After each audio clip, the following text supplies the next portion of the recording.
Hi guys, welcome to our course. Today we will learn about website designing. First day class కాబట్టి obviously థియరీనే ఉంటుంది. వెబ్సైట్కి సంబంధించిన important and techniques and terms గురించి మీరు ఇక్కడ నేర్చుకోబోతున్నారు. Website డిజైనింగ్లో కూడా మీరు నాన్ కోడింగ్ వెబ్సైట్స్ని డిజైన్ చేస్తారు. అంటే ఒక్క సింగిల్ లైన్ కోడ్ కూడా లేకుండా మన వెబ్సైట్స్ని డిజైన్ చేయబోతున్నాం. అంటే మనం ఇక్కడ ఒక అప్లికేషన్ యూస్ చేసి వర్డ్ప్రెస్ అనే ఒక అప్లికేషన్ యూస్ చేసి మనం ఈ వెబ్సైట్స్ని డిజైన్ చేస్తాము. సి గైస్, వెబ్సైట్స్ అంటే ఇలా ఉంటాయి. www.google.com అని, www.amazon.com అని, iidmu.in అని, ఇలా వీటిని మనం వెబ్సైట్స్ అని అంటాం. సరే, వెబ్సైట్స్ ఓకే. www అంటే ఏంటి, మధ్యలో ఈ నేమ్ ఏంటి, ఈ ఎండింగ్లోని .com ఏంటి అనే దాని గురించి ఫస్ట్ తెలుసుకుందాం. www అంటే మీకు తెలిసిందే, వరల్డ్ వైడ్ వెబ్ అని అర్థం. వరల్డ్ వైడ్ వెబ్ అనేది ఒక కంపెనీ అన్నమాట.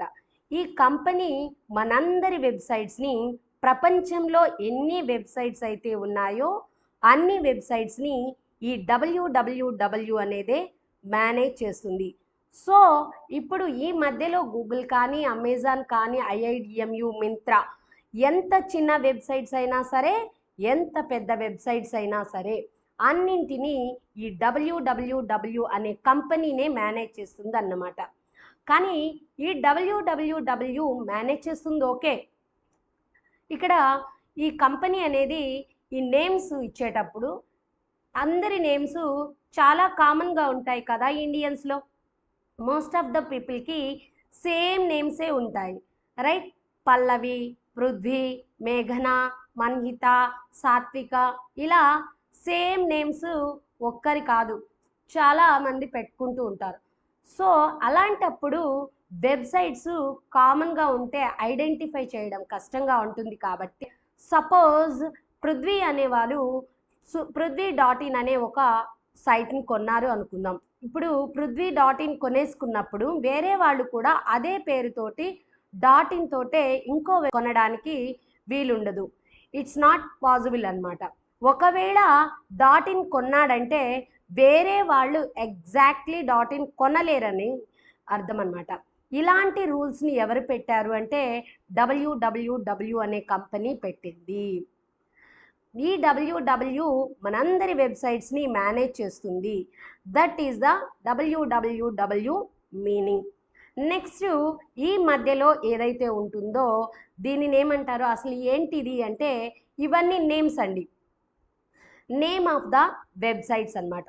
ఈ అమెజాన్ కానీ, మింత్రా, ఫ్లిప్కార్ట్, గూగుల్, ఈ ఐఐడిఎంయు కానీ ఇవన్నీ websites names. So what is the name of the website is called as, it is known as domain. domain me website name అని అర్థం చేసుకోవాలి. యూజర్ ఇంటర్నెట్లో మీ సైట్కి రావడానికి ఉపయోగించే నేమ్ అని మీరు అర్థం చేసుకోవాలి. That is the domain. What is domain? a domain name is your website's address, name of the website. ఏదైతే నేమ్ ఉంటుందో దానినే మీ డొమైన్ నేమ్ అని అంటారు. ఇంతవరకు క్లియరా? నెక్స్ట్ వచ్చేసి ఎక్స్టెన్షన్ అంటే ఏంటి? ఈ ఎక్స్టెన్షన్ అనేది సపోజ్ వెబ్సైట్కి ఎట్ ద ఎండ్లో ఉండేదాన్ని మనం .com కానీ, .in కానీ, .org కానీ, .co.in కానీ, ఇలా ఎట్ ద ఎండ్లో ఉండే వాటిని మనం ఎక్స్టెన్షన్స్ అని అంటాము. మీరు కానీ ఇండియాలో ఒక బిజినెస్ని స్టార్ట్ చేయాలనుకున్నారు, నేను ఇండియాలోనే ఫేమస్ అవ్వాలి అనుకుంటున్నాను అన్నప్పుడు మీరు నా టార్గెట్ ఆడియన్స్ ఇండియన్స్ అనుకుంటే మీరు ఏ ఎక్స్టెన్షన్ యూజ్ చేయొచ్చు అంటే .in అనే ఎక్స్టెన్షన్ని యూజ్ చేయొచ్చు. .usని సెలెక్ట్ చేశారంటే అది యుఎస్ కంట్రీలో ఉన్న వాళ్ళు యూజ్ చేయవచ్చు. .uk వాళ్ళు .uk ఎక్స్టెన్షన్ని యూజ్ చేయొచ్చు. అదే మీ కంపెనీ ఇండియాలో ఉంటే .inని యూజ్ చేయవచ్చు. లేదు, నేను ప్రపంచం మొత్తంలోని నేనే ఫేమస్ అవ్వాలి అనుకుంటున్నానంటే యూనివర్సల్ ఎక్స్టెన్షన్ అయిన .comని తీసుకోవచ్చు. అలాగే మీరు చాలా గమనించే ఉంటారు, గవర్నమెంట్ వెబ్సైట్స్ని చాలా చూసుంటారు. ప్రతి స్కీమ్కి ఒక వెబ్సైట్ని లాంచ్ చేస్తూ ఉంటుంది. వాళ్ళ వెబ్సైట్కి ఎట్ ద ఎండ్లో .gov అని ఉంటుంది. మీరు గమనించారా? సో .gov ఉన్న అన్ని వెబ్సైట్, ఈ ఎక్స్టెన్షన్ యూజ్ చేసే వెబ్సైట్స్ అన్ని గవర్నమెంట్ వెబ్సైట్స్ అని గుర్తించాలి. .org అనేది చారిటబుల్ ఆర్గనైజేషన్స్ మీరు చూసే ఉంటారు. ఇప్పుడు అలాంటి వాటికి ఎట్ ద ఎండ్లో .org అనే ఎక్స్టెన్షన్ యూజ్ చేస్తారు. ఎడ్యుకేషన్ ఇన్స్టిట్యూట్స్ అయితే .edu అని యూజ్ చేస్తారు. ఎక్స్టెన్షన్స్ అనేవి మన లొకేషన్ని బట్టి, మన నీష్ని బట్టి సెలెక్ట్ చేయవచ్చు. .in, .us, .uk ఇవన్నీ లొకేషన్ని బట్టి సెలెక్ట్ చేస్తాము. నీష్ని బట్టి సెలెక్ట్ చేసే వాటిని .gov, .org, .edu ఇలాంటివన్నీ నీష్ని బట్టి, మీ ఏదైతే మీ నేమ్ ఉంటుందో దాన్ని బట్టి, మీ యొక్క బిజినెస్ నేమ్ని బట్టి ఈ నీష్ని సెలెక్ట్ చేయవచ్చు. ఇప్పుడు మనం ఇండియాలో ఉంటున్నాం కాబట్టి ఫస్ట్ ప్రిఫరెన్స్ మీరు .inకి ఇస్తారు. .co.inని తీసుకోవచ్చు. .co.in కూడా లేకపోతే .com కూడా యూజ్ చేయవచ్చు. ఇన్ఫ్యాక్ట్ .com కూడా .in, .co.in ఈ 3లోన ఏది కూడా లేకపోతే మీరు సింపుల్గా మీ డొమైన్ నేమ్ని మార్చుకోవచ్చు. That is the extension. Next వచ్చేసి hosting. Hosting is the online space where your website's files and data are stored. Without hosting, your website cannot appear on the internet. మీ వెబ్సైట్లో ఉన్న అన్ని ఫైల్స్ కానీ, ఇమేజెస్ కానీ, videos కానీ, డేటాని ఒక సర్వర్లో నిల్వ చేయడాన్ని హోస్టింగ్ అని అనొచ్చు అనమాట. మనందరి వెబ్సైట్స్ ఒక సర్వర్ లోపల ఉంటాయన్నమాట. ఇప్పుడు ఎవరెవరైతే స్టార్టప్ కంపెనీస్ షేర్డ్ హోస్టింగ్ తీసుకుంటారో వాళ్ళందరూ కూడా ఒక సర్వర్ లోపలే ఉంటాయి. Where all our websites presents is known as server అని అనొచ్చు. Space inside the server is known as hosting అని మనం చెప్పొచ్చు అనమాట. హోస్టింగ్ని మనం మొబైల్ అనుకుంటే సర్వర్ని మనం బేస్ అని అనుకో. ఈ డొమైన్ని, ఒక నేమ్ని అండ్ ఈ స్పేస్ని, ఈ హోస్టింగ్ని, ఈ రెండింటిని తీసుకుంటేనే అప్పుడు మీరు వెబ్సైట్ అనే దాన్ని వెబ్సైట్ని రెడీ చేయగలుగుతారు. When you connect your domain and hosting, your website become live on the internet. అప్పుడే మీ వెబ్సైట్ అనేది లైవ్లో కనిపిస్తూ ఉంటుంది. డొమైన్ ప్లస్ హోస్టింగ్ రెండు ఉండాలి మీ వెబ్సైట్కి. That is website. ఇంతవరకు ఓకే కదా? దెన్ నెక్స్ట్ టాపిక్ వచ్చేసి హెచ్టిటిపి వర్సెస్ హెచ్టిటిపిఎస్ అంటే ఏంటి? హెచ్టిటిపి అంటే ఏంటి? హెచ్టిటిపిఎస్ అంటే ఏంటి meaning? HTTP hyper text transfer protocol. ఇది ఇట్స్ నాట్ సెక్యూర్డ్ అనమాట. HTTPS meaning hyper text transfer protocol secured, it's encrypted and safe అనేది ఇక్కడ ఇచ్చారు.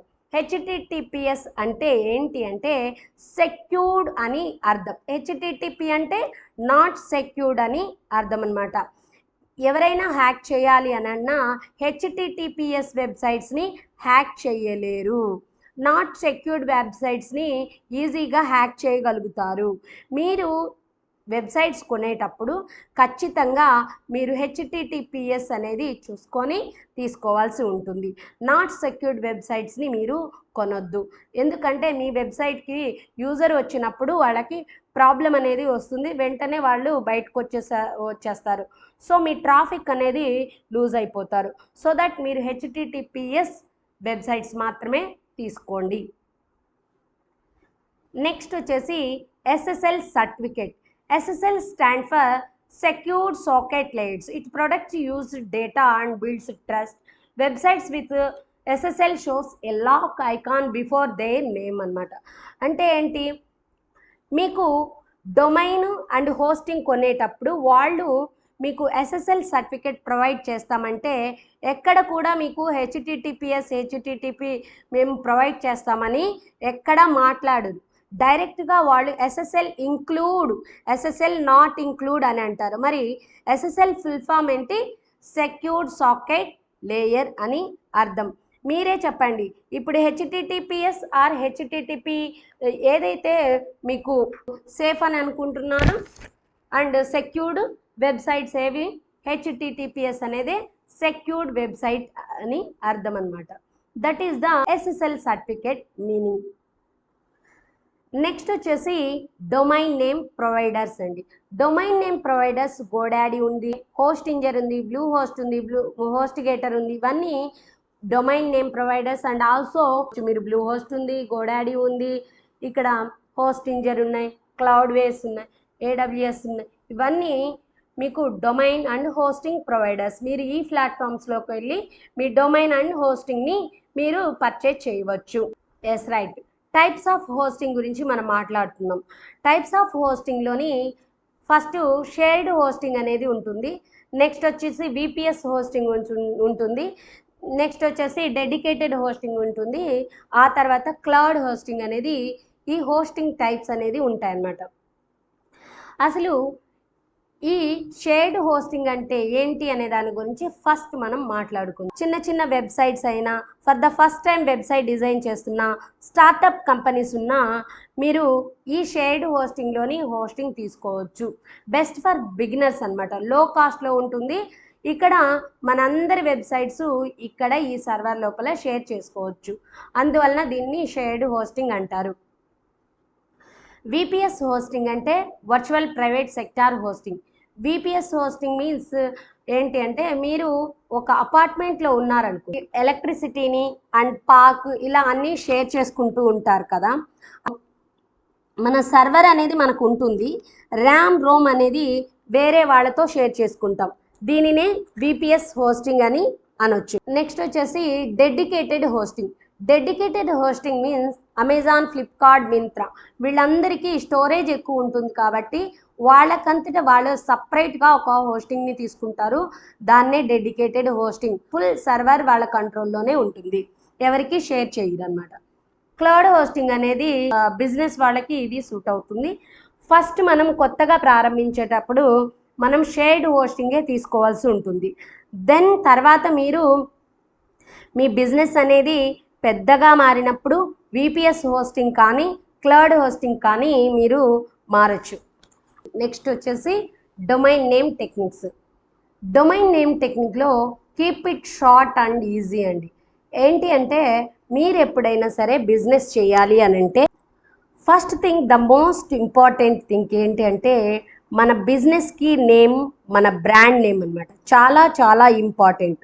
కాంప్లికేటెడ్ నేమ్తో డొమైన్ కొంటే అది గుర్తుపెట్టుకోలేరు. సో డొమైన్ నేమ్ టెక్నిక్స్లో ఫస్ట్ సరిగ్గా మన డొమైన్ నేమ్ ఉంటేనే వైబ్ ఉంటుంది, దానికి మంచి రేటింగ్ అండ్ ఇంప్రెషన్స్ వల్ల హిట్ అవుతుంది మన brand. Like Amazon, Myntra, Flipkart, Ola ఇలా ఉన్నాయి కదా, ఇవన్నీ బ్రాండ్స్ చాలా సింపుల్గా ఉన్నాయన్నమాట. డొమైన్ నేమ్ టెక్నిక్లో first keep it short and easy. అంటే ఇక్కడ మీరు గమనించినట్లయితే వీళ్ళు ఓలా కానీ, ఊబర్ కానీ, జొమాటో, అమెజాన్, ఫ్లిప్కార్ట్ ఇవన్నీ బ్రాండ్స్ ఉన్నాయి కదా, హార్డ్లీ 4-5 లెటర్సే ఉంటాయి వీళ్ళ బ్రాండ్ నేమ్స్. చాలా చిన్న నేమ్స్, షార్ట్గా ఉండి ఈజీగా పలకడానికి ఈజీగా ఉండేటట్లు వీళ్ళు తీసుకున్నారు. మీరు కూడా ఇలాంటివే సెలెక్ట్ చేసుకోవాల్సి ఉంటుంది. నెక్స్ట్ వన్ వచ్చేసి use your brand and keywords. మీ బ్రాండ్కి మీ బ్రాండ్ నేమ్ పక్కన కీవర్డ్ని యూజ్ చేసుకోవచ్చు. Okay. Next avoid number or symbols. మీ నేమ్ పక్కన, మీ బ్రాండ్ నేమ్ పక్కన నంబర్స్ కానీ ఇలా సింబల్స్ కానీ యూజ్ చేయవద్దు. Don't use it. Okay. Next వచ్చేసి ప్రిఫర్ .com ఆర్ .in. ఇవి దొరకపోతే ఇండియాలో బిజినెస్ చేస్తే .co.in తీసుకోండి. నెక్స్ట్ వచ్చేసి make it unique and professional. మీ పెట్టే బిజినెస్కి నేమ్ అనేది చాలా ప్రొఫెషనల్గా, యూనిక్గా, అది ఎవ్వరూ తీసుకోకుండా ఉండే నేమ్ అయితే అలాంటివి తొందరగా క్లిక్ అవుతాయి అన్నమాట. సో దట్ ప్రొఫెషనల్గా అండ్ యూనిక్గా ఉండేది తీసుకోండి. నెక్స్ట్ వచ్చేసి అబ్రివేషన్స్ అన్నమాట. ఇక్కడ చూడండి, మేము మన ఇన్స్టిట్యూట్కి కూడా IIDMU అని తీసుకున్నాం. Institute of intelligent digital marketing up skills అని దానికి ఒక నేమ్ ఇచ్చామన్నమాట. మేము అబ్రివేషన్ నుంచే ఈ నేమ్ తీసుకున్నాం. ఇలా మీరు ఈ రూల్స్ అనే టెక్నిక్స్ డొమైన్ నేమ్ ఇచ్చేటప్పుడు మీరు పాటిస్తే మీకు మంచి వైబ్ అనేది ఉంటుంది. దెన్ నెక్స్ట్ వచ్చేసి సపోజ్ మీ ఫ్రెండ్స్ వర్డ్ప్రెస్ వెబ్సైట్ డిజైన్ చేశారనుకుందాం. ఇప్పుడు కాదు, మీరు ఇదంతా నేర్చుకున్నాక మీకు ఒక ఐడియా వస్తుంది. అప్పుడు అనిపిస్తుంది మీకు తన వెబ్సైట్ చూడాలనిపిస్తుంది, చాలా మంచిగా ఉంది. వేరే వాళ్ళ వెబ్సైట్ చూసారు, చాలా బాగా నచ్చింది. వాళ్ళ వెబ్సైట్ గురించి ఎలా డిజైన్ చేశారో తెలుసుకోవాలి అనుకుంటున్నారు. ఈ వెబ్సైట్లో వాడిన థీమ్ ఏంటి, ఈ వెబ్సైట్లో వాడిన ప్లగిన్స్ ఏంటి అనే దాని గురించి డీటెయిల్స్ కావాలి అనుకుంటున్నారు. ఇవన్నీ తెలుసుకోవాలని ఎవరికైనా క్యూరియాసిటీ ఉంటుంది కదా. అయితే దీనికోసం మన దగ్గర ఒక టూల్ ఉంది, దానినే WPTD అని అంటాము.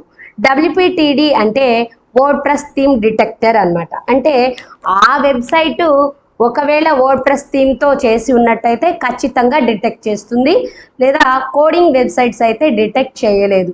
సో మీరు WPTD థీమ్ డిటెక్టర్ని సెలెక్ట్ చేయండి. సెలెక్ట్ చేసిన తర్వాత ఇక్కడ ఎవరి వెబ్సైట్స్ అయితే మీరు చూడాలి అనుకుంటున్నారో వాళ్ళ ప్లగిన్స్ ఏంటి, వాళ్ళ థీమ్ ఏంటి అని ఆ వెబ్సైట్ URLని మీరు ఇక్కడ పేస్ట్ చేయండి. ఆ వెబ్సైట్కి సంబంధించిన థీమ్స్ ఏం తీసుకున్నారు, అలాగే ఆ వెబ్సైట్కి సంబంధించిన ప్లగిన్స్ ఏమున్నాయి అనే దాని గురించి ఇక్కడ మీకు డిస్ప్లే చేస్తుంది. సో మీకు కావాలి అంటే ఇక్కడ డౌన్లోడ్ ప్లగిన్ దగ్గర డౌన్లోడ్ చేయొచ్చు, లేదు అంటే వర్డ్ప్రెస్లోనే మీరు డైరెక్ట్గా అక్కడ ప్లగిన్స్ అనేవి ఉంటాయి, అక్కడ కూడా మీరు ప్లగిన్స్ని ఇన్బిల్ట్గా డౌన్లోడ్ చేసుకోవచ్చు. ఇలాగ మీరు వేరే వాళ్ళకు సంబంధించిన వెబ్సైట్స్ని మీరు అవి వర్డ్ప్రెస్ వెబ్సైట్స్ అయితే ఖచ్చితంగా WPTD యూజ్ చేసి మీరు డిటెక్ట్ చేయవచ్చు. That's it guys. Now how to purchase domain and hosting గురించి మాట్లాడదాం. ఫస్ట్ మీరు bluehost.inకి వెళ్ళండి. bluehost.inకి వెళ్తే మీ డాష్ బోర్డ్ అనేది ఇలా కనిపిస్తుంది.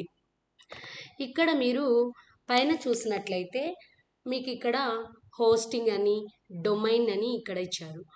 ఇక్కడ ఏదైతే మీ డొమైన్ నేమ్ సెర్చ్ చేయాలనుకుంటున్నా, మీ ఏదైతే domain name .com, domain name .in ఇలా సెర్చ్ చేయాలనుకుంటున్నారో ఈ డొమైన్ సర్చింగ్ దగ్గరికి వెళ్ళి మీరు క్లిక్ చేసినట్లయితే మీ నేమ్ అక్కడ ఇచ్చేస్తే అది అవైలబుల్ ఉందా, ఆ సర్వీస్ అది మీకు అవైలబుల్ ఉందా నేమ్ అనేది ఇక్కడ మీరు చెక్ చేసుకోవచ్చు. ఫర్ సపోజ్ మనం ఇక్కడ ఈ డొమైన్ నేమ్ ఇచ్చామనుకోండి, సెర్చ్ చేయండి. సెర్చ్ చేస్తే ఆ డొమైన్ నేమ్ అవైలబుల్ ఉంటే అవైలబుల్ ఉంది అని మీకు చూపిస్తుంది. Yes right. ఇక్కడ ఈ డొమైన్ నేమ్ మీద మీకు డొమైన్ నేమ్ అవైలబుల్ ఉంది, 1 ఇయర్కి దాని కాస్ట్ ఇంత పడుతుంది డొమైన్ నేమ్ కాస్ట్ అని, అలాగే మీరు ఎక్స్టెన్షన్ని ఏవి యూజ్ చేయగలుగుతారో ఆ ఎక్స్టెన్షన్కి ఎంత పడుతుంది అనే దాని గురించి ఇక్కడ ఇచ్చారు. మీరు కంటిన్యూ చేయాలంటే ఇక్కడ కూడా కంటిన్యూ చేయవచ్చు. ఇక్కడ ఒకసారి మీరు అదే డొమైన్ నేమ్ మీద ఎలాంటి ఎక్స్టెన్షన్స్ ఉన్నాయో మీరు ఒకసారి చెక్ చేయొచ్చు. మీరు ఇక్కడే యాడ్ టు కార్ట్ చేయొచ్చు. బట్ మీకు తెలియాలి కాబట్టి జస్ట్ మీకు డొమైన్ నేమ్ ఇలా ఉంటుంది అని చూపించాను. దెన్ నెక్స్ట్ హోస్టింగ్ కూడా మీకు కావాలి కదా. సో హోస్టింగ్ త్రూ మనం వెళదాం. ఇక్కడ మీరు చూసినట్లయితే వెబ్ హోస్టింగ్ అని, వర్డ్ప్రెస్ హోస్టింగ్ అని, VPS హోస్టింగ్ అని, అలాగే డెడికేటెడ్ హోస్టింగ్ అని ఇక్కడ ఇచ్చారు. రైట్. అసలు మీకు ఇవన్నీ గురించి ఇంతకుముందు తెలియచేశాను. ఇందులో మీరు ఒక్కసారి ఇక్కడ చూసినట్లయితే వెబ్సైట్ టూల్స్ వచ్చేసి మీకు ఏమేమి టూల్స్ ఇస్తారు అనేది కూడా ఇక్కడ మెన్షన్ చేస్తున్నారు. ఈమెయిల్ హోస్టింగ్స్ కూడా ఏమేమి అవైలబుల్ ఉన్నాయని చూపిస్తున్నారు. సో మనము VPS హోస్టింగ్, డెడికేటెడ్ హోస్టింగ్ లాంటివి తీసుకోకుండా జస్ట్ మనం షేర్డ్ హోస్టింగ్కే వెళ్ళిపోదాం. ఫస్ట్ మీరు షేర్డ్ హోస్టింగ్కి వెళ్ళినట్లయితే ఈ కర్సర్ని కిందకి డౌన్ చేయండి. ఇక్కడ మీకు ప్రైజెస్ అనేవి ఇక్కడ చూపిస్తూ ఉంటుంది. బేసిక్ ప్లాన్ అనేది, అలాగే బిజినెస్ ప్లాన్ అనేది, ఈ కామర్స్ అనేది ఇక్కడ చూస్తున్నారు మీరు. అలాగే మీరు ఇక్కడ బేసిక్ ప్లాన్లోని 199 రూపీస్ పర్ మంత్ అని ఉంది. 36 మంత్స్కి ఎంత పడుతుంది అనేది ఇక్కడ మీరు చూసుకోవచ్చు. అలాగే బేసిక్ ప్లాన్ కూడా అలానే ఉంది, ఈ కామర్స్ కూడా కొంచెం పెరుగుతూ ఉంటుంది. దెన్ నెక్స్ట్ వచ్చేసి వెబ్సైట్. ఈ బేసిక్ ప్లాన్లో మీకు 10 వెబ్సైట్స్ అంటే 1 మెయిన్ వెబ్సైట్స్ ఉంటుంది, 9 సబ్ డొమైన్స్, సబ్ వెబ్సైట్స్ కూడా మీరు చేసుకోవచ్చు అని ఇక్కడ చూపిస్తున్నారు. రైట్, ఇక్కడ స్టోరేజ్ వచ్చేసి 10 GB స్టోరేజ్ అనేది మీకు అవైలబుల్ ఉంది అని చూపిస్తున్నారు. డొమైన్ వచ్చేసి మీకు 1 year ఫ్రీగా ఇస్తారంట. దెన్ మీకు కానీ ఇది నచ్చకపోతే ఈ plan 30 days money back guarantee కూడా ఇస్తున్నారు. దెన్ నెక్స్ట్ వచ్చేసి మీకు SSL సర్టిఫికేట్ ఉంటుంది అండ్ ఆల్సో మీకు 24/7 కస్టమర్ సపోర్ట్ కూడా ఇస్తారు. సో మీకు బేసిక్ ప్లాన్ కావాలా, లేకపోతే మీకు బిజినెస్ ప్లాన్ కావాలా, or e commerce essential plan కావాలి అనేది you can do it guys. నేను మీకు చూపించాలి కాబట్టి ఫస్ట్ స్టార్టింగ్ ప్లాను ఇది తీస్తున్నాను. మీరు చూస్ ప్లాన్ మీద క్లిక్ చేయండి. మీకు ఇక్కడ ఫస్ట్ మీ డొమైన్ ఏంటి, మీ డొమైన్ ఏమన్నా మీరు చూస్ చేసుకున్నారా అని ఇక్కడ అడుగుతున్నారు. మీరు డొమైన్ చూస్ చేసుకుంటే ఇక్కడ డొమైన్ నేమ్ ఇచ్చేయచ్చు. లేదు, ఇందాక మనం చూసాం కదా, అలా వెళ్ళి కూడా చేయొచ్చు, లేదా ఇక్కడ చూస్ చేసుకోవచ్చు. ఇక్కడ add domain privacy and protect అని ఇచ్చారు. నెక్స్ట్ వచ్చేసి ఇక్కడ మీకు ఆల్రెడీ డొమైన్ ఉంటే ఇది సెలెక్ట్ చేసుకోమంటున్నారు. ఇక్కడ మీరు మీ ఏదైతే డొమైన్ మీరు సెలెక్ట్ చేసుకున్నారో ఆ డొమైన్ నేమ్ ఇక్కడ పేస్ట్ చేయండి. పేస్ట్ చేసి ఎంటర్ క్లిక్ చేయండి. ఇక్కడ కూడా మీకు డొమైన్ మీకు చెక్అవుట్ పేజీకి తీసుకెళ్తారు. మీ చెక్అవుట్ పేజీలోని వర్డ్ప్రెస్ స్టార్టర్ హోస్టింగ్ అని ఇచ్చారు. దాని ప్రైస్ వచ్చేసి 2508 రూపీస్ అని 1 yearకి చూపిస్తున్నారు. సో ఈ డొమైన్ కొంటే 1 yearకి ఇంత పడుతుంది పర్ మంత్కి అని చూపిస్తున్నారు. ఇక్కడ ఏమేమి ఇంక్లూడ్ అయి ఉంటాయో మొత్తం చూపిస్తూ ఉన్నారు. మీకు కావాలంటే కార్డ్ చేసుకోవచ్చు. ఓకే, .com ఉంది కదా, ఈ .com కూడా అవైలబుల్ ఉంది మీ డొమైన్ నేమ్ పక్కన అని చెప్తున్నారు. వాళ్ళు కూడా ఇక్కడ ఎంత 1 yearకి ఎంత, 2 yearsకి ఎంత అనేది ఇక్కడ మీకు మెన్షన్ చేశారు. ఇవన్నీ మీరు చెక్ చేసుకొని మీకు నచ్చితే మీకు కావాలి, ఇంకా మీరు యాడ్ ఆన్ చేసుకోవాలి అంటే యోస్ట్ SEO ప్రీమియం అని, ఈ కామర్స్ ఎసెన్షియల్ యాడ్ చేసుకోవచ్చు, boost trust with a premier SSL అని కూడా ఇవి కూడా యాడ్ చేసుకోవచ్చు. లేదు నాకు అంత నేను పెట్టలేను అన్నప్పుడు 1 year ప్లాన్ని తీసుకొని మీరు డైరెక్ట్గా add to cart continue to checkout పేజీని మీరు క్లిక్ చేసినట్టయితే మీకు డైరెక్ట్గా మీకు వర్డ్ప్రెస్ డాష్బోర్డ్కి తీసుకువెళ్తుంది. మీకు వర్డ్ప్రెస్ డాష్బోర్డ్ ఎలా ఉంటుంది అనే దాని గురించి నేను నెక్స్ట్ చెప్తాను. That's it guys, thank you so much.